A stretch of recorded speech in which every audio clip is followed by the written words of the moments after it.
Estoy de acuerdo con muchos de los conceptos emitidos. Y pensaba hoy, pues yo voy a leer ya muchas de las cosas que yo pensaba que ya han dicho. Pero en fin, cumplo con mi tarea. Yo he escrito más obras para adultos que para niños. Y la obra para niños se viene desarrollando de unos años para acá. Pero bueno, voy a leer el texto que está y en algunas ocasiones, tratando de adaptarme al tiempo establecido. El título asignado a nuestra intervención por el evento señala la posibilidad de explicar claves de texto, lo que equivaldría a razones o sin razones del acto de escribir para niños y jóvenes.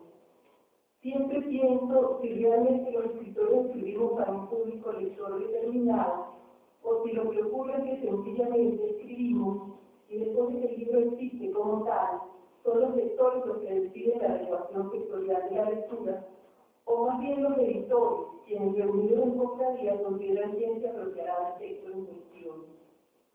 Pero la historia humana nos define como entes en proceso de mutación, dándonos la posibilidad de ser varios al mismo tiempo.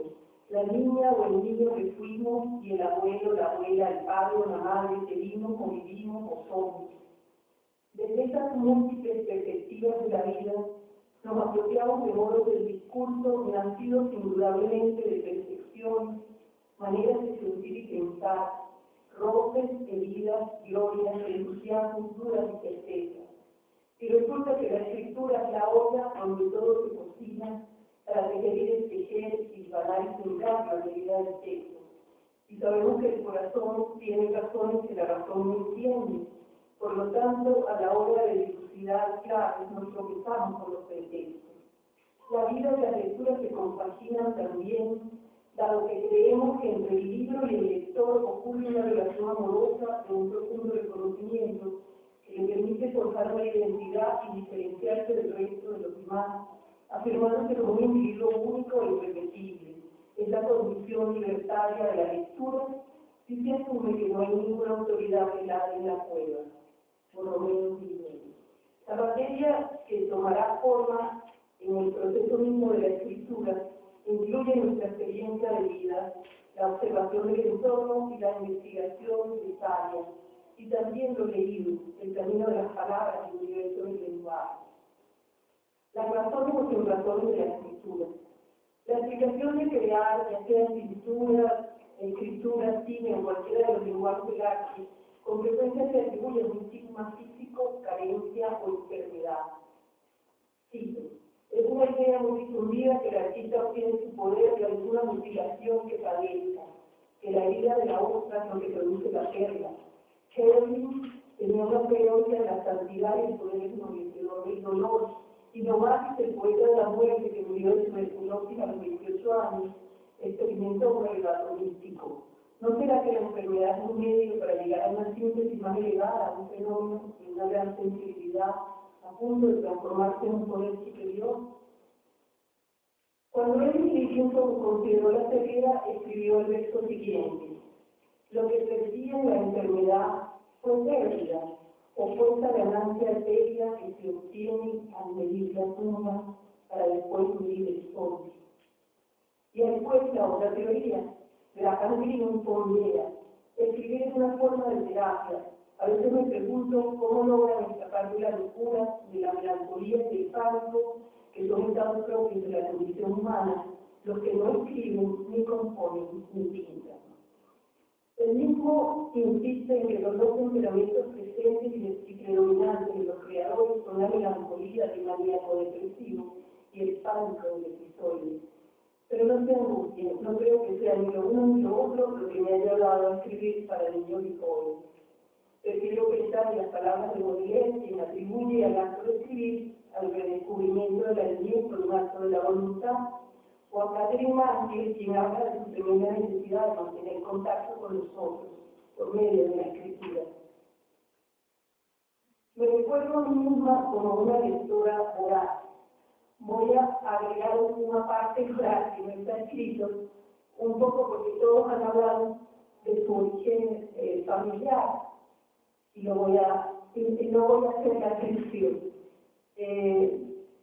Mi padre era periodista y tenía una enorme biblioteca, un periodista muy perseguido políticamente, pero que terminó siendo un profesor universitario y un excelente padre, en el cual nos proyectamos los 7 hijos que tuvo. Mi madre era artista plástico y venía de un mundo rural muy particular.